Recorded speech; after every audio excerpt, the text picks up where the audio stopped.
Right now, your mind may feel like a vast, arid gorge, where you have spent the better part of your day shouting questions into the void, waiting for a response that never comes. You are likely feeling the specific, hollow exhaustion of someone who has been demanding answers from the world, asking for reassurance from people who cannot give it, begging the future to reveal its secrets, and yelling for the past to finally justify the choices you made. It is a lonely, expansive kind of fatigue, where you feel as though you are standing on the rim of a massive canyon, straining your voice against the wind, desperate for the world to shout back a reason for your pain or a promise that things will eventually align. The air around you feels thin and dry, and the silence that returns to you after every internal demand feels not like peace, but like an abandonment. You are not broken because you feel this persistent need for external validation. And what you are experiencing is not a failure of your character or a sign that you are fundamentally lost. It is simply the exhaustion of an explorer who has been carrying a heavy, leather-bound scroll of unanswerable questions through terrain that was never meant to be solved. Tonight, we will not attempt to fill the canyon with more shouting, nor will we try to force the silence to provide you with the answers you think you require. We will learn how to descend into the cool blue shadow at the base of your own canyon, where the echoes of your demands finally lose their sting. You do not have to resolve the great mysteries of your life tonight. You only have to be the one who sets down the heavy scroll and finally listens to the depth of your own presence. There is a surprising, quiet paradox at the heart of this reaching. The more desperately you shout into the canyon of your life for comfort, the more abandoned you feel by the silence that follows. We often believe that peace is something we must extract from the world by proving our worth, by winning an argument, or by finally getting someone else to understand our hurt. Yet, Buddhist wisdom suggests that true belonging is never found by demanding an answer from the abyss. It is found by realizing that the canyon is not a place of emptiness, but a container of infinite depth. Suffering does not come from the questions themselves, but from the exhausting belief that you are responsible for making the world echo back a version of yourself that is safe, validated, and complete. If it feels right, take a slow, gentle breath, and as you do, imagine the sensation of stepping away from the sun-drenched, arid rim of that canyon. Visualize the transition from the harsh, dry heat of the heights into the sudden, cool dampness of a hidden gorge, where the light is soft, blue, and filtered through ancient hanging vines. You do not have to leave the canyon entirely. You only have to move into the space where the air is still and the acoustics have changed. Feel the tension in your jaw beginning to unclench, and notice how your shoulders drop as you imagine placing your hand upon a smooth, moss-covered rock, leaving your heavy scroll behind on the dry ground above. You are safe enough to soften. You are safe enough to let the world stop being an audience that you are trying to impress. Nothing is required of you. Here there are no questions to answer, no people to convince, and no version of yourself that needs to be defended. You are simply the inhabitant of your own depth, and you are finally arriving at the place where the shouting can stop. Maybe you have felt this way for weeks, or perhaps for seasons, the feeling that your life is a series of unanswered calls, and that your own center has been drained by the persistent, jarring expectation that someone, somewhere, will finally explain why things have been so difficult. You have been living in a state of perpetual, hyperstimulated readiness, always expecting the canyon to finally provide the resolution that would allow you to sleep. You think that by shouting your name into the abyss, you are ensuring you won't be forgotten, but you are only missing the sanctuary of the silence. This constant reaching is why your body is braced, why your sleep feels like a restless waiting room, and why you feel so disconnected from your own core when you try to find rest. But tonight, we will not ask you to resolve the conflict of the abyss. We will simply discover the quiet floor of the canyon that was always already there, waiting for you to recognize its cool, protective embrace. The mind, in its search for security, desperately wants to stay on the rim because it mistakes the effort of shouting for the process of living.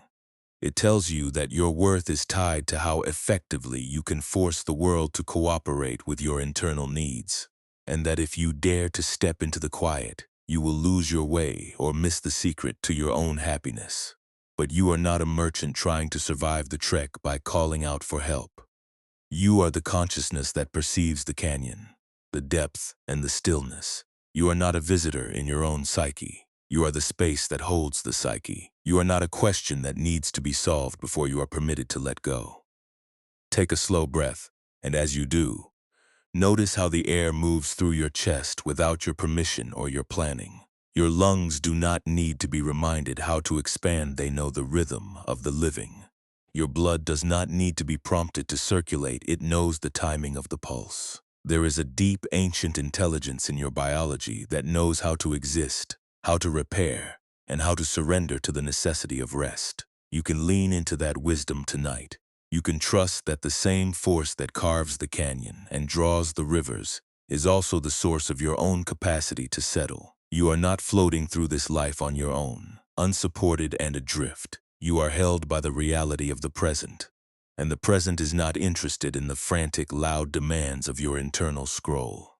You might be wondering if you are doing this right, if you are actually finding the path down, or if the habit of shouting is still following you too closely into the shadows. Please hear this, there is no right way to be in this space. If your mind wanders back to the rim, if you hear the phantom shout of a demand or the distant ache of a longing, that is simply the mind doing what it has practiced for years. You do not need to scold it. You do not need to pull it back with force. Just acknowledge the sound, like watching a bird glide over the wide chasm, and then gently return your awareness to the weight of your body, the presence of this stillness. You are not required to be enlightened tonight. You are not required to be finished. You are only required to be present with whatever you are feeling, even if that feeling is a reluctance to let go or a fear of what the silence contains. Even that fear is just another scroll you have been carrying, and you are the one who is currently observing the burden from the safety of the gorge.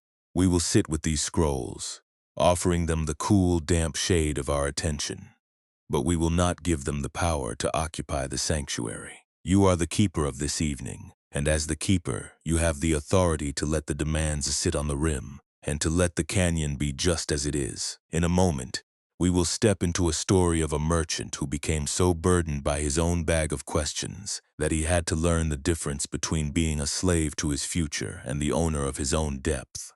This story may feel significant, not because you have heard it before, but because you have lived the struggle of trying to find peace in a world that never stops echoing. It is the beginning of a shift, a way to see the canyon in your own mind and wonder what might happen if you were to simply let the scroll slip from your fingers, just for a little while. The darkness is not a void, it is the soft, welcoming floor of your own inner gorge, where you can finally be unburdened. And tonight we are letting the noise of your demands dissolve into the deep, restorative shade of the night. You are doing well. Just be here, in this breath, in this quiet, with nowhere else to go and nothing left to prove. And perhaps this is where the teaching begins to touch your own heart, in the realization that you are not the questions you shout, but the deep, resonant floor of the canyon that allows the silence to finally be heard.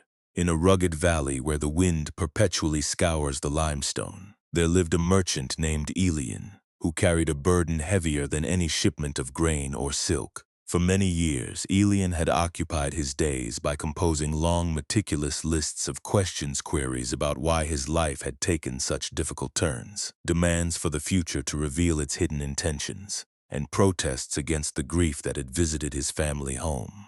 He had transcribed these questions onto a singular, expansive scroll of rough parchment, and wherever he traveled, he carried it strapped across his back like a mantle of iron.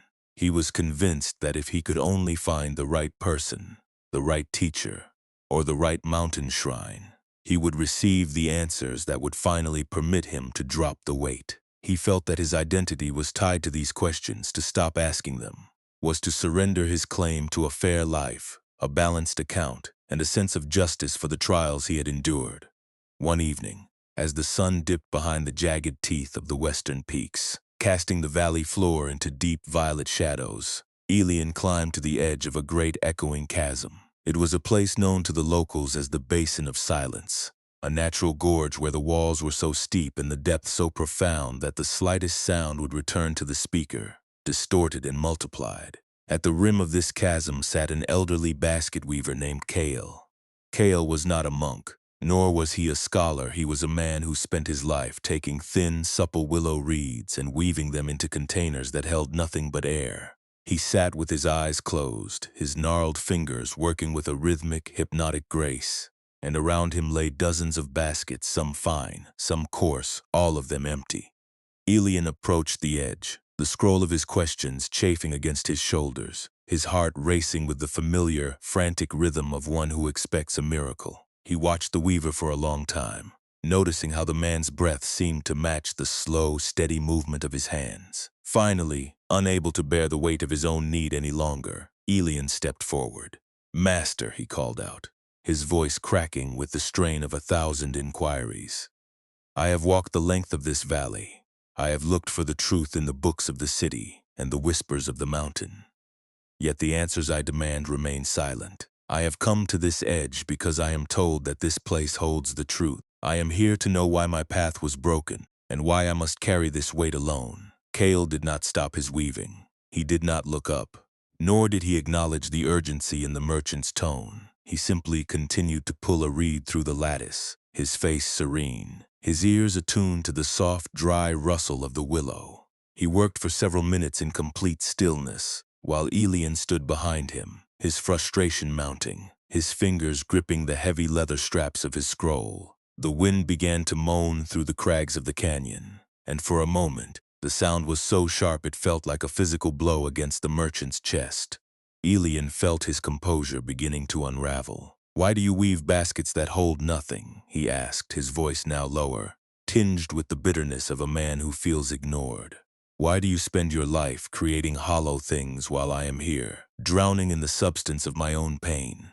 The basket weaver stopped. He placed the half-finished container on the ground and turned to face the canyon. He pointed a thin, steady finger toward the abyss. "Drop it," he said. "Drop the scroll into the center of the gorge, and then listen to what it says." Elian blinked, confused. "My scroll. The answers are in here. The reasons for my life are written here. If I drop it, I will have nothing." Kale smiled, a gentle, weathered expression that seemed to absorb the light of the waning sun. "You are carrying a scroll of questions to a place that only speaks in echoes," he replied. "Do you think the canyon needs your questions to be deep? Do you think the gorge needs your scroll to know what it is? Drop it, and listen for the answer."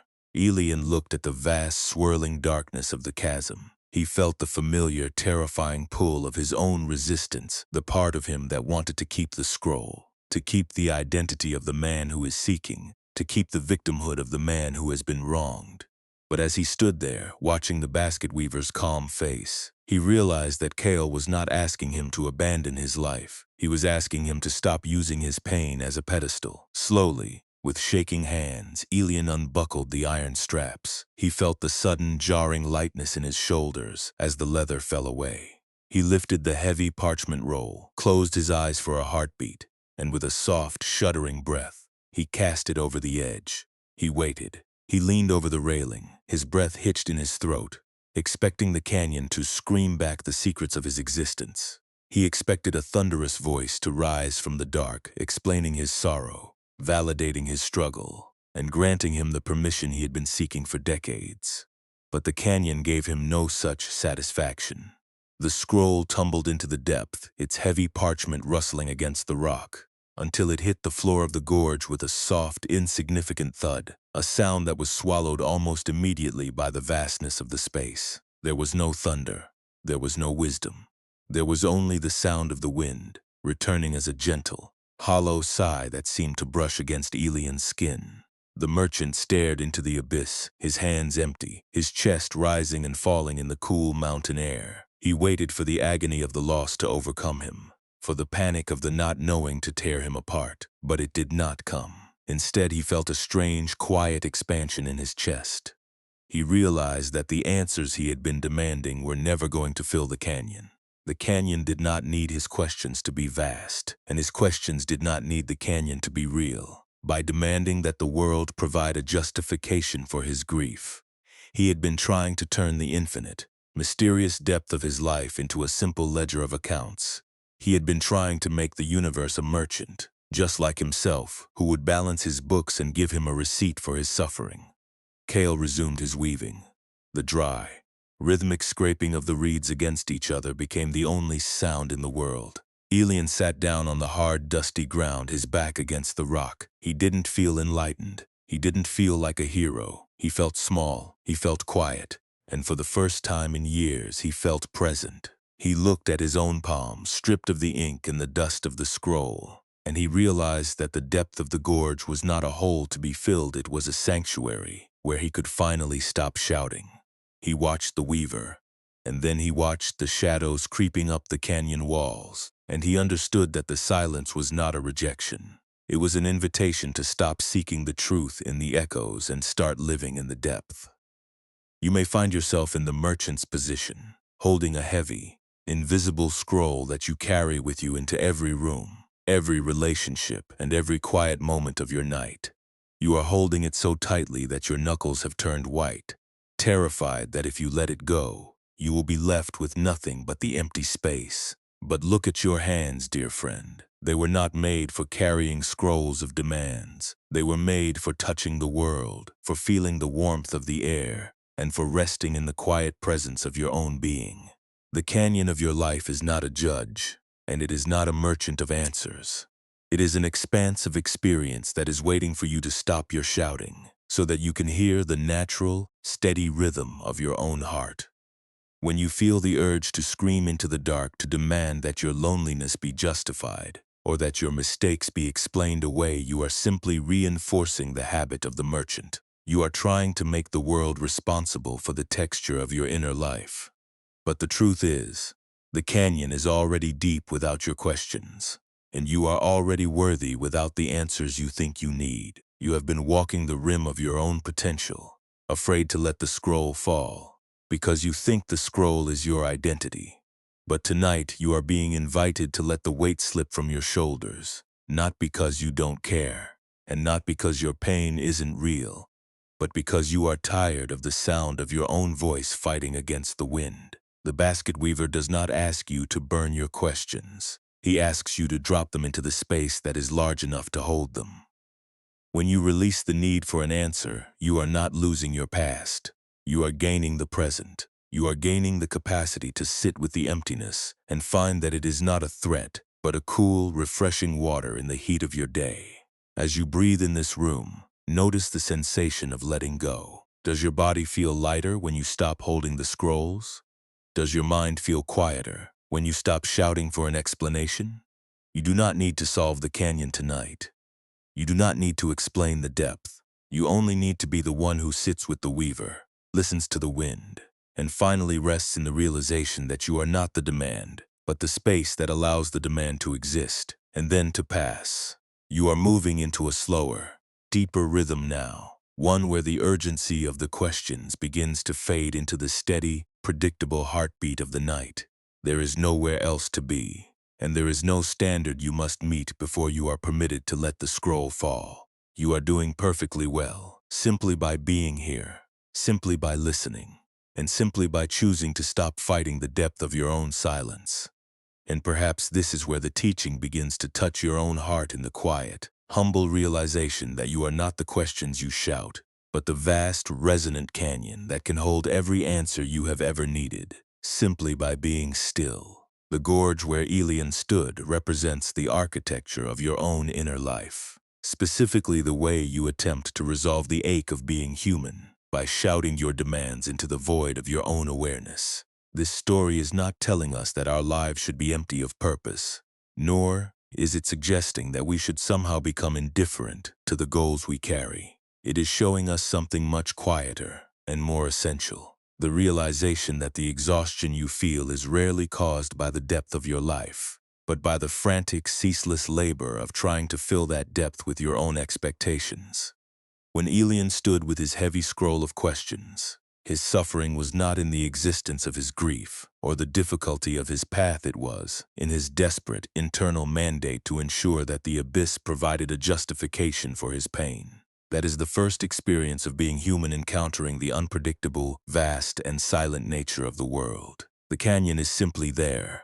It is the raw material of existence, untamed, resonant, and indifferent to our need for a neat account of our sorrows. However, the suffering that kept Elian trapped in his own frustration was a secondary layer altogether.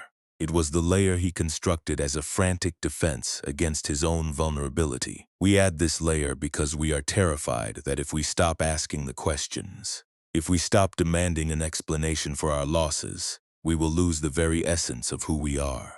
We believe that we are the architects of our own meaning, and that if we ever relax our grip on the scroll, the chaos of our desires, fears, and obligations will leave us adrift in a meaningless expanse. We become so busy managing the records of our grievances that we lose contact with the very thing that makes life habitable, the capacity to inhabit a space that does not need to be explained.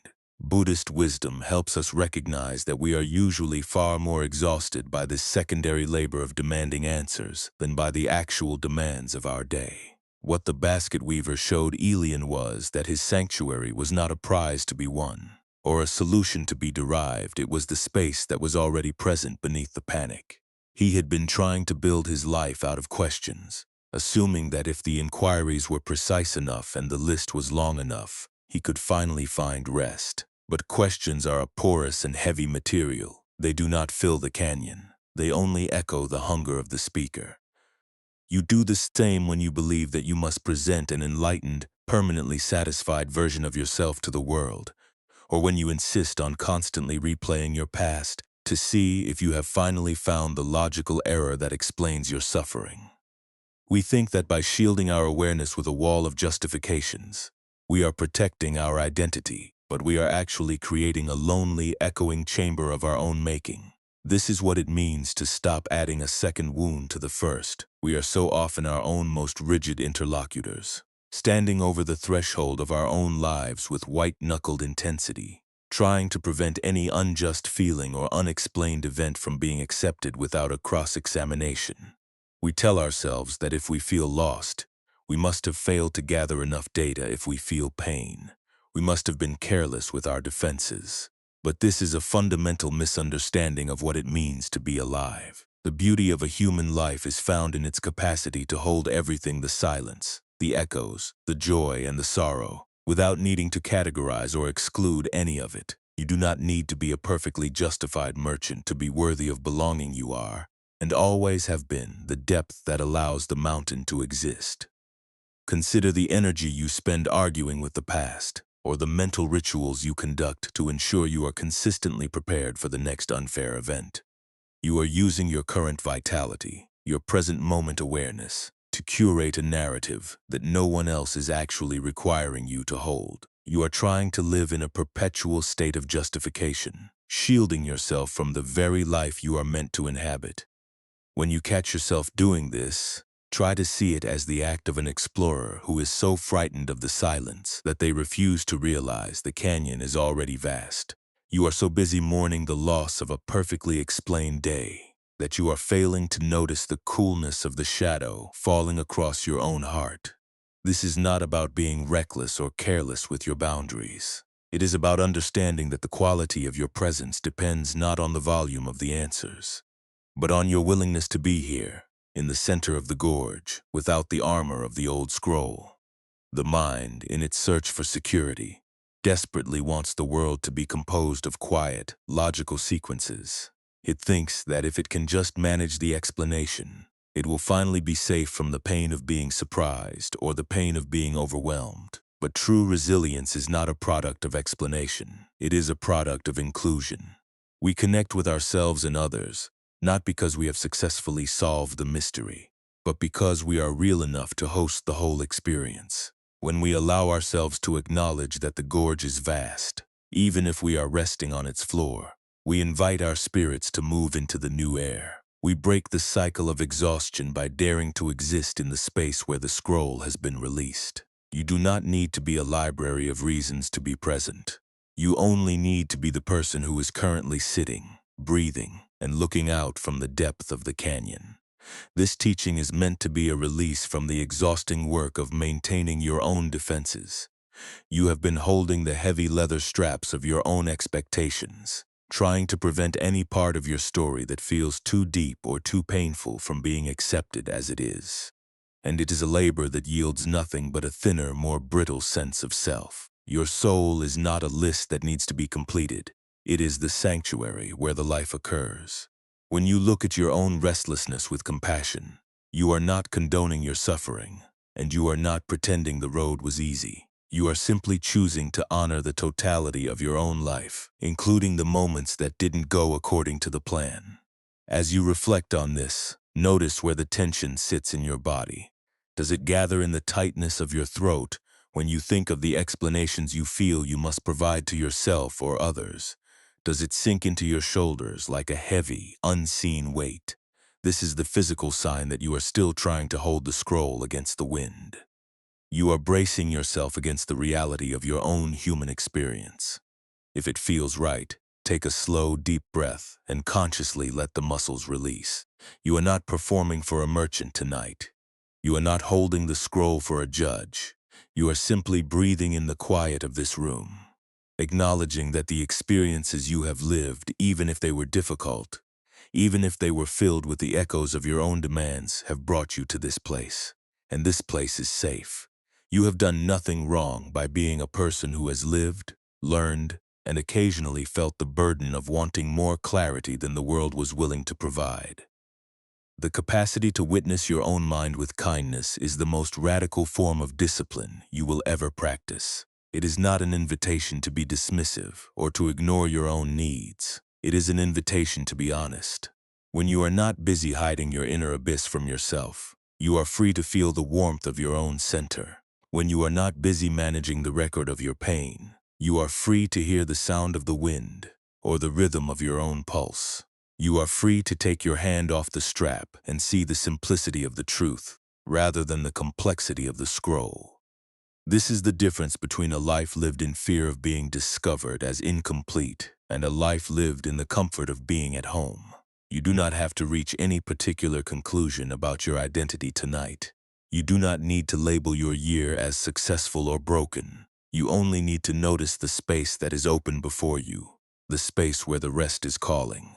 And that space is wide, and it is welcoming, and it is entirely unburdened by the expectations that governed your afternoon. You are not the scroll, and you are not the voice calling out from the rim. You are the one who is beneath it all, and you are the one who has the freedom to decide that for now it is safe to let the questions rest if you do not feel like holding them anymore. This is the profound, quiet power of the present moment. It is always a sanctuary, even when the canyon is cluttered with the records of the day. If you feel the urge to tighten your grip, if you feel the old, familiar rhythm of the merchant pulling at your awareness, simply name it. Just say, "I am trying to shout for answers again." Say it with gentleness, as if you were speaking to a companion who is afraid to be seen without their questions. You do not need to fight the doubt, and you do not need to agree with the requirement to remain justified. You can just notice the urge, hold it in your awareness, and know that the canyon is already deep, and the evening is as it needs to be. You are moving into a deeper, slower rhythm now, one where the urgency of the explanations begins to fade into the steady, predictable heartbeat of the present. There is nowhere else to be, and there is no standard you must meet before you are permitted to let the scroll fall. You are doing perfectly well, simply by being here, simply by listening, and simply by choosing to stop fighting the weight of your own demands. And perhaps this is where the teaching begins to touch your own heart in the quiet realization that you are not the voice in the void, but the vast, resonant floor of the canyon itself. If it feels right, allow your eyelids to soften, letting the world outside this room dim into a quiet, forgotten outline. We are going to sit here with the canyon, not to measure its depth for an audience, but to understand the architecture of the mind you have been straining to protect. There is no requirement for your body to be perfectly still, nor for your mind to be devoid of noise. Simply notice the weight of your presence, the way the mattress cradles your limbs, the way the cool air brushes against your skin, and the way your thoughts, even now, might be reaching out toward the rim of the gorge, desperate to ensure that tomorrow's inquiries are not already gathering at the threshold. If you feel a tightness in your chest, or that familiar, rigid bracing in your shoulders where you prepare to meet the demands of the day, turn your attention to that specific sensation. You might visualize that heavy, leather-bound scroll of unanswered questions, brittle, ink-stained, and cumbersome as it sits on the rim of your own inner canyon. For so long, your fingers have been curled tight around these straps, convinced that if you could just hold the evidence of your struggle, the structure of your life would remain stable. Just for these few minutes, permit your hand to unfold. You do not have to discard the scroll entirely. You only have to stop squeezing the leather with such frantic energy. Notice what happens to the rhythm of your breath when you imagine that grip loosening and your hand finally resting, empty and still, on the mossy rock of the canyon floor. Perhaps you feel a flicker of apprehension as you do this, the worry that if you are not actively policing the boundaries of your awareness, the chaos of your unsolved mysteries will rush in, and you will lose your sense of self in the vastness. This is a natural reaction, a reflex of a mind that has spent years shouting into the void. That apprehension is merely a ghost of an old habit, whispering that your safety depends on your vigilance. But notice the texture of that worry. Where does it live? Is it in the throat, tightening as if to keep you from admitting how tired you are of demanding answers from the abyss? Is it in the belly, a sharp, cold knot of concern about what might happen if the gorge were allowed to exist without your supervision? Do not try to fight it. Do not try to push it away. Just observe it as a guest, one that has been pacing the rim of your canyon for a long time. You can acknowledge its presence without inviting it to take over the center of your sanctuary. As you breathe, imagine the light in your canyon softening further until the sharp, arid details of the rim are blurred into a gentle, ambient blue. In this shaded depth, picture the silent pool at the base of the gorge. The water is clear, still, and dark, holding the reflection of the stars in a mirror that has nothing to do with the shouting of your past. You are the canyon that holds the pool. You are the stone that contains the silence. There is no one here to judge whether your scroll is complete, whether your questions are profound, or whether you have successfully resolved the injustices of your day. You are simply watching the light shift across the canyon walls. If a thought of tomorrow enters, or if a memory of a time you felt pressured to explain yourself knocks on the gate, try to visualize that thought as a single, weathered reed drifting into your gorge. You do not need to burn it. You do not need to build a higher dam to keep it from coming in. You can simply hold the image of it in your mind and let it be what it is, a bit of drift, a bit of the passing wind. You don't have to explain it. You don't have to apologize for it. Just acknowledge that the reed has settled on the canyon floor, and then let your focus shift back to the feeling of your chest rising and falling, a rhythm that requires no canyon to validate it. The breath does not need an echo to approve its arrival. It knows the way through the silence without needing to justify its existence to anyone. Every time you find yourself reaching for the heavy straps, trying to force your inner life to match the static, predictable sequence of your past, recognize that you are slipping back into the role of the shouting merchant. When you notice this, you do not need to be frustrated with yourself. Simply say, "I see you, seeker. I see you, demand." And then, with the tenderness you would show a tired companion who has spent the day trying to fight the wind, let your fingers relax. If you feel the need to argue with the silence, let that need be seen. But stay with the breath. Let the breath be the anchor. The breath does not require an answer to sustain it. It is happening now, in the depth of the canyon, where the demands are distant, and that is sufficient. If it feels right, you might place a hand on your heart, or perhaps on your belly, where the anxiety of being unresolved often gathers its weight. Feel the warmth of your own skin. This is the only territory you are truly responsible for tonight. You are not responsible for the volume of the abyss, for the outcome of your future, or for the eventual perfect resolution of your history. You are responsible only for this, being the witness to the canyon, rather than the merchant shackled to the rim. Notice the sound of the silence. It is not empty. It is full of the potential for rest. If your mind is still busy, if it is still reciting the litany of things you must know to keep the canyon under control, simply imagine these stories as clouds drifting against the high walls of your gorge. They appear, they move, and they pass, just like sunlight shifting across the mossy stone. You are the space, you are the canyon that holds the clouds, but you are not the clouds themselves.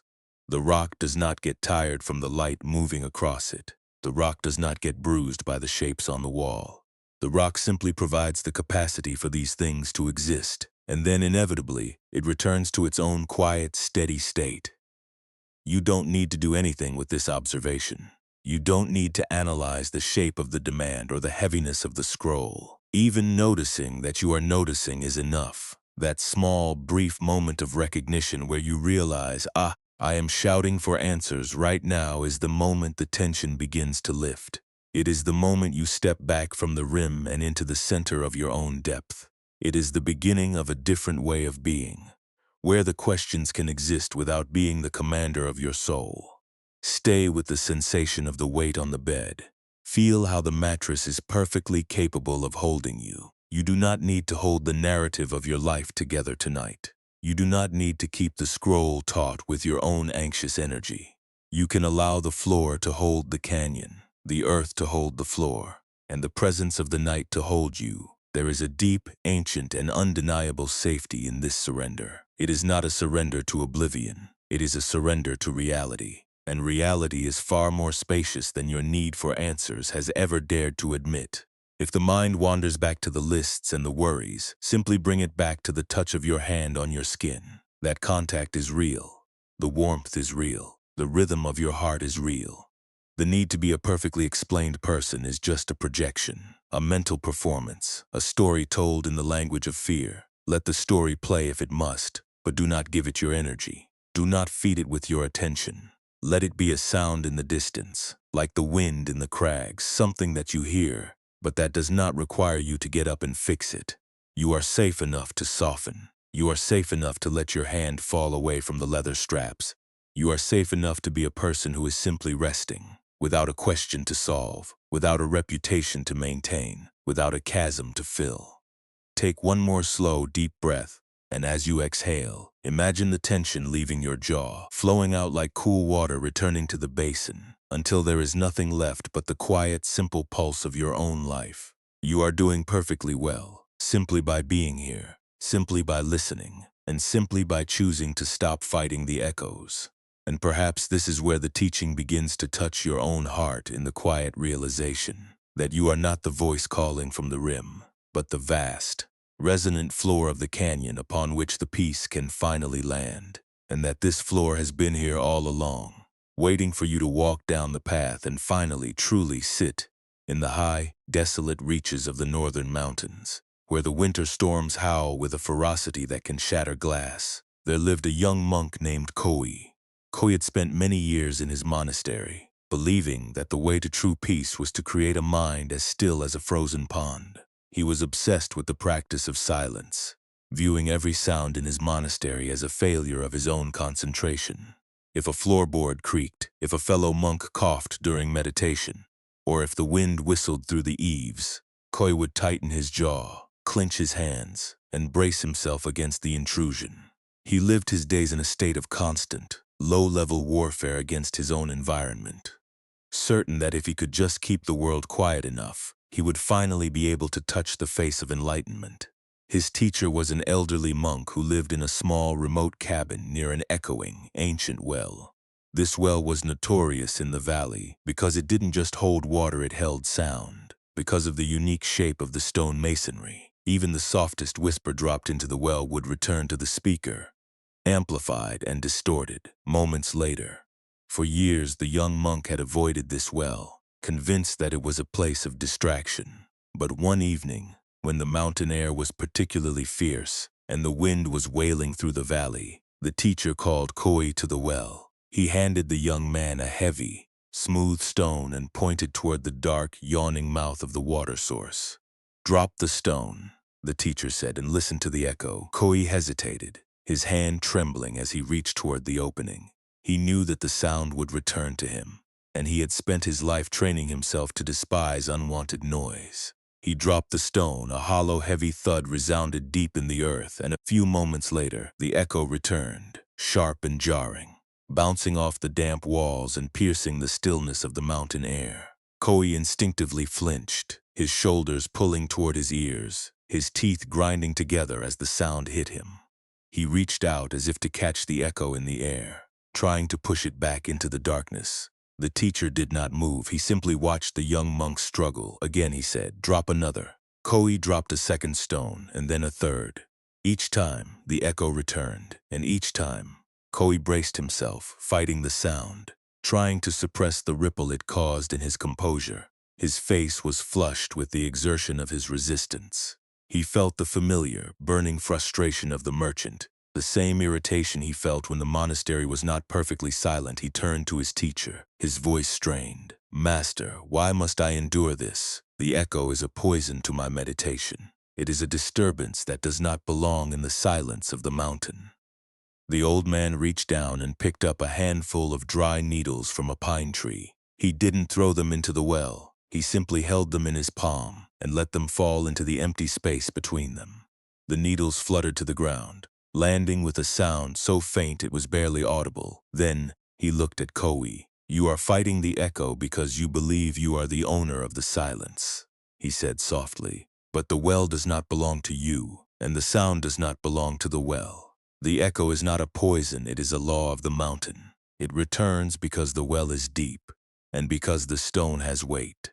The only reason the echo feels like a failure to you is because you have convinced yourself that your meditation must be a place where nothing ever happens." Koi stood by the well, his heart hammering against his ribs. The realization hit him with the weight of the stone he had just dropped. He had been so focused on the return of the sound that he had completely ignored the depth of the well. He had been so intent on keeping his mind frozen that he had missed the fact that a living mind, like a deep well, is designed to hold everything: the noise, the echo, the wind, and the silence.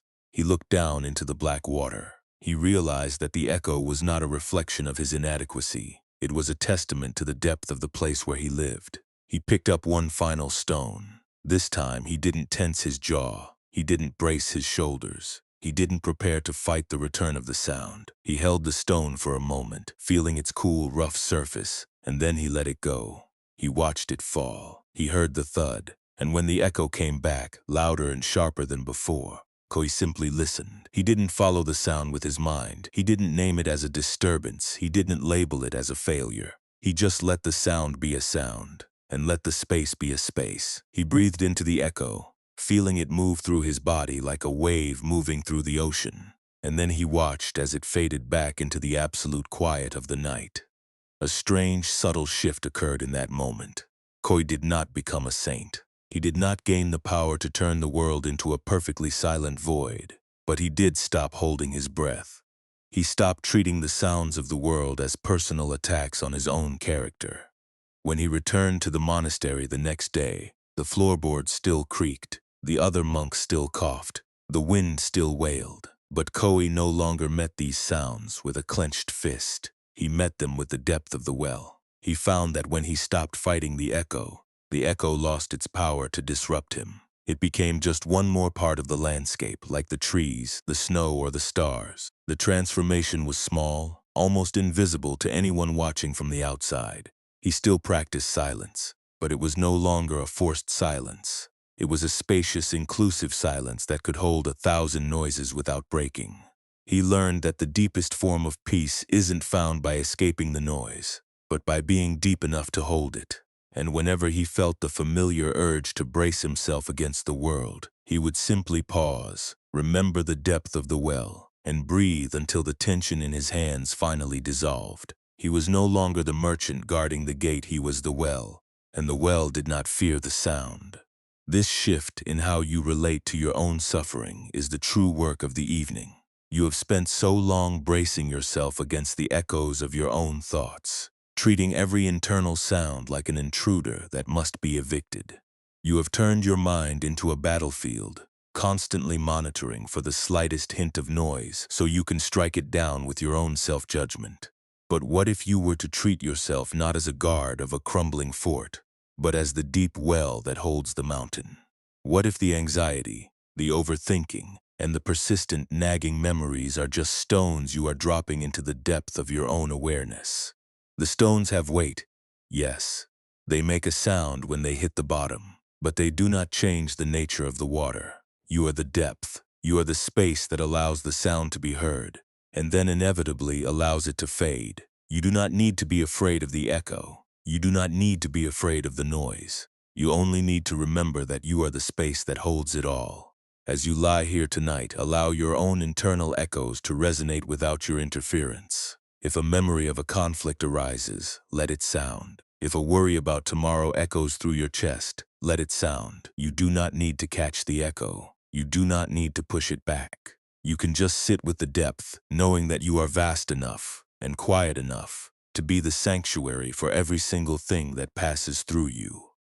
The transformation you are seeking is not a destination where no thoughts ever arise. It is the soft, gentle realization that you are the one observing the thoughts. You are the one who is deep and steady and ancient. When you feel the familiar tension in your shoulders, use that as a reminder to deepen your own inner architecture. Drop the stone, listen to the sound, and then let it go. You are doing perfectly well. You are learning to inhabit the depth of your own being, and in that depth there is no noise that can truly harm you. There is only the silence, the echo, and the vast, peaceful potential of the well. And in this vastness, you are finally free to stop defending your own mind and start resting in the sanctuary you have been carrying within you all along.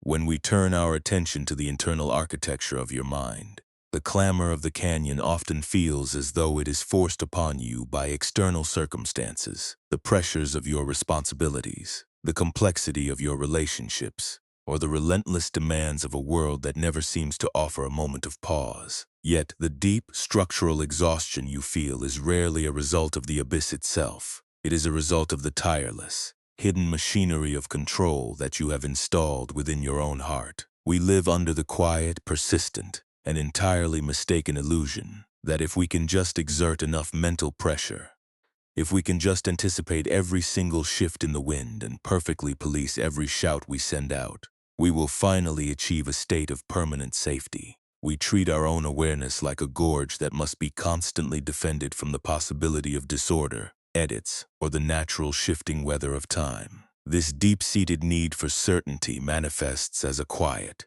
relentless friction within the spirit. You find yourself replaying old conversations in the dark, turning a single phrase over and over, trying to find a way to rephrase what has already been spoken. Or perhaps you find yourself rehearsing the days to come, constructing elaborate mental blueprints for scenarios that may never arrive, all in an effort to ensure you are never caught unprepared by a sudden change in the canyon's acoustics. We call this process preparation, and we tell ourselves that it is a form of wisdom. But if we observe it closely, we can feel the high anxious cost of this vigilance. It is fear masquerading as protection. It is the mind trying to build a fortress out of thoughts, unaware that the very walls we are building are what keep us isolated from the fluid, changing beauty of the present moment. In the language of the heart, Buddhist wisdom draws a vital distinction between the initial impact of life and the subsequent stories we tell ourselves about that impact. One of the great insights of the classical tradition points to the reality of the two arrows. The first arrow represents the pain that life brings to your doorstep without your consent. It is the sudden storm that disrupts your plans, the project that falls short despite your best intentions, the word that hurts, or the ending of a phase of life you were not ready to close. This first pain is an inevitable condition of being a human being in an impermanent world. It is the raw material of existence, untamed and unpredictable. We cannot control where the first arrow lands, and it is natural, soft, and entirely appropriate to grieve the wound it leaves behind. But the mind, in its desperate attempt to avoid feeling vulnerable, almost immediately fires a second arrow into the very same wound. This second arrow is our resistance. It is the self-judgment that demands to know why we were not strong enough to dodge the first blow. It is the inner voice that transforms a temporary misfortune into a permanent statement about our core value, whispering that because a project has failed, the entire scope of your life must be fundamentally flawed. We add layers of shame, regret, and anxiety to the original hurt, believing somehow that if we punish ourselves severely enough, we can force the world to become predictable. We turn a passing wave of sadness into a permanent identity, wrapping ourselves so tightly in the cloak of our internal narrative that we forget who we are without the burden of our grievances. Slowly, The teaching becomes personal when you realize that you have the capacity to stop feeding that secondary struggle. You may not be able to erase the events of your day, and you may not be able to prevent the wind from blowing through the canyon, but you can choose to lay down the heavy, rusted straps of your self-criticism tonight. You can notice the moment your mind begins to build an entire demand out of a single mistake, and you can gently, compassionately choose to step away from the workbench. Peace is not a state where life ceases to be difficult, nor is it a sanctuary where no challenging days ever occur. True peace is a completely different relationship with that difficulty. It is the willingness to sit in the room while the world continues to echo outside, recognizing that the noise is simply the weather of the world, not a judgment on the quality of your soul. When you look closely at your own habit of overthinking, you can see that it is often an attempt to fix the self through the application of shame. We believe that if we keep our failures vividly alive in our memory, we will remain humble and protected from future arrogance. But shame is a heavy, static thing. It behaves like dry clay that hardens around our joints until we can no longer move with the natural rhythm of life. It convinces us that we are the mistake itself, rather than the person who experienced the mistake. Buddhist wisdom invites us to look at our past with the soft, discerning eye of awareness rather than the harsh glare of judgment. Awareness sees the mess in the canyon and simply notes its existence. It does not draft a long, condemning thesis on the worthlessness of the traveler who walked through it. This shift in perspective requires us to abandon the constant search for approval from a world that is itself completely unstable. We check our digital connections. We scan the faces of others, and we look back at our own achievements, always seeking a final, definitive sign that we have done enough to earn our place on the earth. We are like a merchant who refuses to relax until every passerby in the marketplace has verified the quality of our wares. But the validation we are seeking is an impermanent cloud, constantly shifting shape with the passing opinions of the day. The only sanctuary that truly matters is the one you clear within your own heart, the space where you allow your own tired hands to rest without needing a certificate of completion to justify the stillness. What happens when you stop treating every anxious thought as an absolute truth and begin to see it simply as a passing gust of wind through the canyon? You begin to realize that the mind is a vast, open landscape capable of holding many different kinds of weather without being destroyed by any of them. You can feel the anxiety rise. You can notice the familiar urge to reread yesterday's regrets, and instead of immediately reaching for the leather straps to force a lock, you can simply take a slow, deep breath. You can say to yourself with immense gentleness, "This is the second arrow. I do not have to pull the bowstring tonight." In that single moment of recognition, the grip of the old pattern begins to soften. You are no longer the character trapped in the predictable tragedy of your own worries. You are the awareness that is watching the play unfold, steady, unmoving, and perfectly safe. You do not need to hate yourself for the long hours you have spent guarding the canyon of your own inner life. The habit of resistance was built out of a genuine desire to keep your heart from being broken again. It was an act of survival, a clumsy form of self-love that tried to protect you by keeping you braced. But tonight, you can thank that old guard for its service and gently inform it that it is safe to sleep. The canyon floor is secure, the shadows are quiet, and the unfolding of tomorrow does not require your midnight editing to be valid.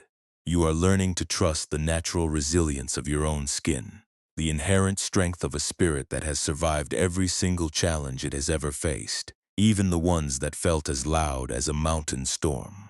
Let the clarity of this understanding settle into the deeper rhythms of your body. Feel the way your breath moves in and out of your lungs, a gentle, rhythmic proof that life is continuing to sustain you without any active management from your intellect. You do not have to hold the world together tonight. You do not have to prove your competence. You do not have to validate your history. And you do not have to resolve the great mysteries of your purpose before you are permitted to let your eyes close. You are a living presence, beautiful in your transitions, whole in your imperfections, and completely entitled to the quiet that is currently rising to meet you.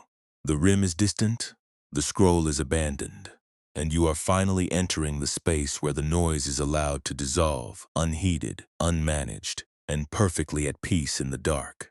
The transition from the stillness of the canyon floor into the rapid, relentless rhythm of your everyday life is where the true narrative of your healing is actually written. It is easy to find a sense of clarity when you are listening to the story of a merchant who finally stopped shouting into the void.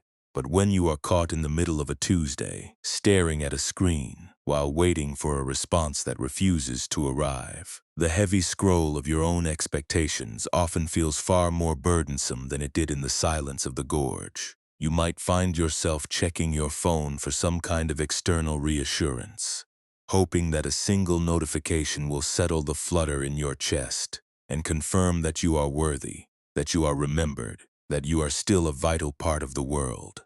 When the reply does not come, you may feel your mind immediately beginning to reach for the scroll, trying to draft a new question, trying to edit your own performance to be more perfect, more engaging, more acceptable in those moments of modern solitude. You are trying to force a shape onto the day that it refuses to take. Instead of following the thread of that panic, try taking one breath before you reach for the screen again. Just one. That breath is not a solution to the silence, but it is a way of reclaiming your own agency. It is an act of recognizing that you can exist in the uncertainty without immediately needing to fill it with a defensive, weary performance of your own adequacy. Maybe you find yourself lying awake long after the house has gone quiet, replaying a conversation where you felt clumsy, exposed, or misunderstood. You are back in that moment, mentally reenacting your words, trying to imagine how you could have been sharper, more composed, or more impressive. You are attempting to fight an echo that occurred days ago, trying to change the sound of a stone after it has already hit the floor of the chasm.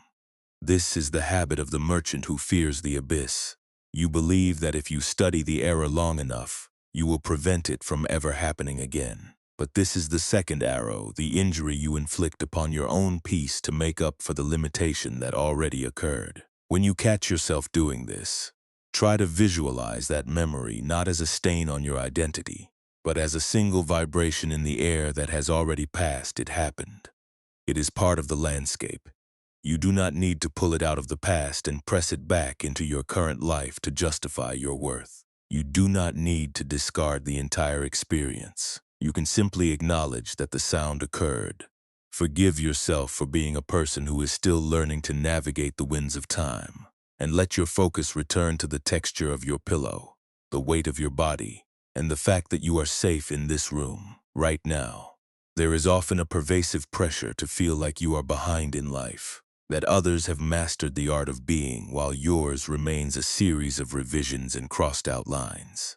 You might feel the burden of performing your stability, of keeping your scrolls tight even when you are feeling hollow or fragile. You offer help to others. You smile through the fatigue. You maintain the appearance of a master of your own destiny. But inside, you feel the strain of holding up a narrative that you are terrified will be judged as empty. This is the exhaustion of the traveler who has become a statue. It is the effort of maintaining a version of yourself that is meant for the rim of the canyon, at the expense of the person who just needs to feel the cool, blue shadow of their own depth. You do not have to be the repository of every achievement. You are allowed to be the space around the experience. You are allowed to admit that you are tired, to say, "I do not have the map figured out yet," or to simply step away from the shouting for an evening. Your worth is not a transaction. It is not something you have to earn through your output, your charm, or the perfection of your composure. It is inherent, and it is here, whether you are productive or whether you are still. Consider the times you feel the sudden, sharp need to control a relationship, to force an outcome because you are terrified of losing the connection or being revealed as less than. You might find yourself over-explaining, apologizing for your presence, or checking in too often, all in an effort to keep the walls of the relationship from crumbling under the pressure of your own neediness. But when you pull a boundary too tight, you don't strengthen the connection, you make it brittle. You make it prone to snapping under the pressure of your own anxiety. Real connection is found in the spaces where there is no tension. It is found when you can allow the other person to be who they are, without needing them to fulfill a role in your internal ledger of security. You can care deeply without gripping the scroll so hard your hands bleed. You can offer love without making it a currency of validation. This requires a specific kind of courage, the courage to risk being seen without the display of your defenses, and the courage to trust that you are enough, even if the other person does not mirror your efforts exactly as you expected. You may also struggle with the feeling that you have not earned your rest, that if you aren't constantly solving, analyzing, or preparing for the next demand, you are being irresponsible. You might feel guilty for sitting in a quiet room without a task, or for closing your eyes before the day is perfectly in order. This is the belief that rest is a reward to be unlocked by your productivity, rather than a fundamental necessity of the living, breathing human form. You do not have to earn the right to exist. You do not have to prove your value to the world before you are allowed to close your eyes. When that guilt arises, treat it like a dry, dusty leaf that is blown into your gorge. Acknowledge that the guilt is a habit, a voice from the rim that equates survival with endless movement. You can choose to set it down. You can choose to rest simply because you are here, and the body, like the canyon floor itself, requires seasons of stillness to remain vibrant. It is helpful to remember that mindfulness is not an escape from these modern pressures. It is a way to inhabit them differently. A breath before you answer an email is not a waste of time. It is a form of wisdom that protects the integrity of your own spirit, choosing not to engage in a toxic spiral of comparison. When you see someone else's highlight reel on a screen is not weakness, it is a profound act of self-discipline. You are creating a boundary between the world's constant noise and your own internal sanctuary. Every time you consciously return to the present, you are choosing to walk the path without trying to turn it into a battlefield. You are saying, I will meet the world when it arrives, but for now I am here in my own skin, and that is sufficient. Even in the smallest moments, the way you hold a cup of tea, the way you listen to the sound of the rain, the way you walk through a doorway, you can practice this. You do not need to leave your life to find the canyon. The canyon is the attention you bring to these moments. When you feel the familiar pull to worry, pause and ask yourself, is this worry helping me? Is it solving anything? Or is it just the rhythm of the traveler, shouting at the wind? If it is just the shouting, then let it sit. You do not have to carry the burden of the scroll tonight. You can step away, you can soften your jaw, and you can let the silence of the room be your guide. This does not mean the difficulties of your life will vanish. The responsibilities will still be there, the world will still be complex, and the path will remain demanding. But you will meet these things with a different spirit. You will meet them as someone who is rooted, someone who knows that their identity is not tied to the perfection of the answers they can provide. You will meet them with the quiet, steady strength of a gorge that understands that the beauty of life is in the depth, the echoes, and the willingness to let the sound fade. You are learning that you are not the builder of your own destiny. You are the one who gets to participate in the flow for a brief, precious span of time. And that is enough. It is more than enough. Stay with this feeling of lightness. The next moments are yours to simply inhabit, without trying to capture them, or wall them into something they are not yet. You are doing perfectly well, and the night is finally holding you with a gentleness you are ready to receive. The rim is distant, the scroll is abandoned, and you are finally entering the space where the noise is allowed to dissolve, unheeded, unmanaged, and perfectly at peace in the dark. The heavy scroll of your demands has been surrendered to the stillness, and the iron straps that once bit into your shoulders are now nothing more than a memory left on the rim of the canyon. You have been laboring for so long in the vast, arid expanse of your own mind, convinced that if you could just hold the perimeter, if you could just shout louder than the wind of your own anxiety, the structure of your life would hold. But tonight, the gorge is dim, blue-shadowed, and profoundly quiet. The clamor of your needs, the echo of your questions, the phantom weight of your justifications, and the frantic demands of your past has receded into a soft ambient hum that no longer asks for your management. There is no one here to measure your depth, no one waiting to judge the state of your silence, and no one requiring you to explain the path you have walked. You are simply a weary traveler who has finally descended to the floor. and the canyon before you is cool, damp, and entirely safe.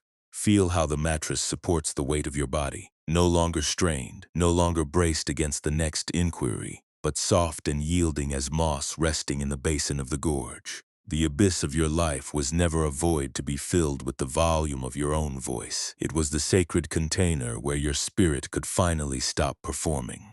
But the echoes have been swallowed by the dark. The shadows are drawing close, and you are allowed to be seen in the raw, unadorned potential of your own stillness. Your hands beneath the phantom memory of the heavy scroll are soft, untroubled, and resting in the silence. You are not a merchant caught in the frantic, competitive commerce of your own justifications. You are the canyon that holds the gorge, and that space is wide, and it is deep, and it is entirely untainted by the shouting you spent your days trying to sustain. Let the canyon remain as it is. Let the dust settle on the floor.